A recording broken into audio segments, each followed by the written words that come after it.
See, the approach adopted by Modi government is zero tolerance for terror, and decisive action has given us definitive results. If you look at the surgical strike, if you look at the Balakot strikes, and strike after strike against terrorists has reduced the terrorism by 168% in Jammu and Kashmir since 2014.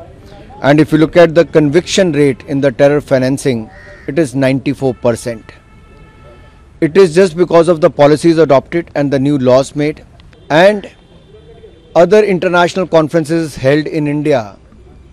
The 90th Interpol International Conference was held in India, where more than 2,000 senior police officials participated across the world.